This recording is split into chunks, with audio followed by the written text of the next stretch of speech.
നമസ്കാരം.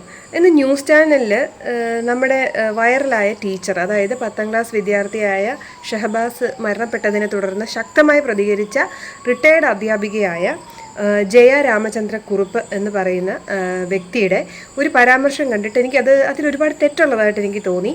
എൻ്റെ പ്രതികരണം ഞാനൊന്ന് അറിയിക്കാൻ വേണ്ടിയിട്ടാണ് ഈ വീഡിയോ ചെയ്യുന്നത്. ആ ടീച്ചർ പറയുന്നത് എന്തായിരുന്നെന്ന് വെച്ചാൽ, പുള്ളിക്കാരിയുടെ കയ്യിൽ നല്ല ചുട്ടുപഴുപ്പിച്ച വടി ഉണ്ടായിരുന്നു. ആ വടി കണ്ടുകൊണ്ട് ഒരു കുട്ടികളും ഒരു കുസൃതിയും കാണിക്കുകയില്ലായിരുന്നു. അവർ അങ്ങനെ അധികം വടി ഉപയോഗിച്ച് കുട്ടികളെ ഉപദ്രവിച്ചിരുന്നില്ല. എന്നിരുന്നാലും വടി കണ്ട് കുട്ടികൾക്ക് നല്ല ഭയമായിരുന്നു എന്നാണ് ആ വ്യക്തി പറയുന്നത്. പിന്നെ കുഞ്ഞുങ്ങൾക്ക് ചെറുപ്പകാലം മുതലേ ദൈവവിശ്വാസം, ദൈവഭയം ഉണ്ടാവണം, എന്നാലേ കുട്ടികൾ തെറ്റിൽ നിന്ന് പിന്മാറുകയുള്ളൂ. ഇങ്ങനെ കുറച്ച് കാര്യങ്ങൾ അവർ പറഞ്ഞതിൽ എനിക്ക് ഒരുപാട് തിരുത്തേണ്ടതായിട്ടുണ്ടെന്ന് തോന്നി. ഈ പറഞ്ഞ കാര്യങ്ങളൊന്നും നമ്മുടെ കുഞ്ഞുങ്ങളുടെ മാനസിക അവസ്ഥയെ മാറ്റാൻ സാധിക്കുകയില്ല. അവരെ കുറച്ച് കാലം നമുക്ക് ഭയപ്പെടുത്താൻ സാധിക്കും. ഒരു 10ാം ക്ലാസ് വരെ അവർ സ്കൂളിൻ്റെ അകത്ത് ഈ വടിയൊക്കെ കണ്ട് ഭയപ്പെടുമായിരിക്കാം. അല്ലെങ്കിൽ വീട്ടിലെ ചിട്ടവട്ടങ്ങൾ കണ്ട് അവർ ഭയപ്പെട്ടിട്ട് കുറേ കാര്യങ്ങൾ ചെയ്യാതിരിക്കാം. പക്ഷേ അവർ സ്വതന്ത്രമായിട്ട് ചിന്തിക്കാനോ അല്ലെങ്കിൽ സ്വതന്ത്രമായിട്ട് ചെയ്യാൻ തുടങ്ങുന്ന കാലത്ത് അവർ തെറ്റുകൾ ചെയ്യാനായിട്ട് ഉള്ള പ്രവണത ഉണ്ടാവും. എന്തുകൊണ്ടാണ്? ദൈവഭയം ഇല്ലാത്തത് കൊണ്ടല്ല, മനുഷ്യത്വം കുറയുന്നത് കൊണ്ടാണ്, നീതി ന്യായ ബോധം കുഞ്ഞുങ്ങളിൽ ഇല്ലാത്തത് കൊണ്ടാണ്. ഈ വക കാര്യങ്ങൾ കുടുംബത്തിൽ നിന്നാണ് ഉണ്ടാവേണ്ടത്. വടി കാണിച്ച് ഭയപ്പെടുത്തി അവരെ ശിക്ഷിച്ച് അവരെ ട്രോമറ്റൈസ് ചെയ്ത് എന്നും അവരുടെ മനസ്സിൽ ഓർക്കാൻ ഇഷ്ടമില്ലാത്തൊരു ഓർമ്മയായിട്ട് മാതാപിതാക്കളോ അധ്യാപകരോ മാറുകയല്ല ചെയ്യേണ്ടത്.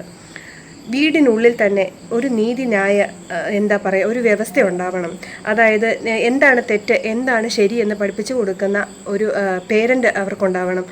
അച്ഛനമ്മമാർ കുഞ്ഞുങ്ങളുടെ ഇടയിൽ ഇപ്പം മൂത്ത ആൾ ഇളയ കുട്ടികളോട് എന്തെങ്കിലും ചെയ്താലോ, ഇളയ കുട്ടി മൂത്ത കുട്ടിയോട് എന്തെങ്കിലും ചെയ്താലോ അവരെ വിളിച്ചിരുത്തി അതിലെ ന്യായം എന്താണെന്ന് വേർതിരിച്ച് കൊടുക്കുകയും അവരുടെ ഭാഗത്തെ തെറ്റ് മനസ്സിലാക്കി കൊടുക്കുകയും അവരുടെ തെറ്റും ശരിയും തിരിച്ചറിഞ്ഞ് അവർ സോറി പറയാനും ഒക്കെ കുഞ്ഞുങ്ങളെ അച്ഛനമ്മമാർ പഠിപ്പിക്കുകയാണ് ചെയ്യേണ്ടത്. അമ്മ തെറ്റും ശരിയും പറഞ്ഞു കൊടുക്കുന്ന അവരെ നിയന്ത്രിക്കുന്ന ആളാണെങ്കിൽ അച്ഛൻ ന്യായാധിപനായിരിക്കണം. അങ്ങനെ ആ വീട്ടിൽ തന്നെ അങ്ങനെ ഒരു സിറ്റുവേഷനിൽ വളർന്നു വരുന്ന ഒരു കുഞ്ഞ് അത് പുറത്ത് ചെല്ലുമ്പോഴും തൻ്റെ ഓരോ പ്രവൃത്തിയിലും തെറ്റാണോ, ഇത് ഞാൻ ചെയ്യുന്ന ശരിയാണോ എന്ന് ചിന്തിക്കാൻ തുടങ്ങും. അതവിടെ നിൽക്കട്ടെ. അച്ഛനമ്മമാർ തന്നെ കള്ളത്തരം പറയുന്ന എത്രയോ വീടുകളുണ്ട്.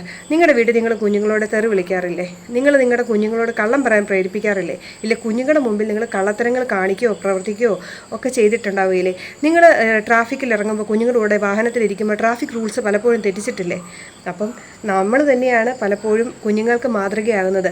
നിങ്ങൾ അന്വേഷിച്ച് നോക്കിക്കോ. ഈ തെറ്റുകാരായ കുട്ടികളുടെ എല്ലാം ബാക്ക്ഗ്രൗണ്ട് നിങ്ങൾ ശ്രദ്ധിച്ചാൽ അവരുടെ വീട്ടിലെ അവസ്ഥ വളരെ മോശമായിരിക്കാം. കുഞ്ഞുങ്ങൾ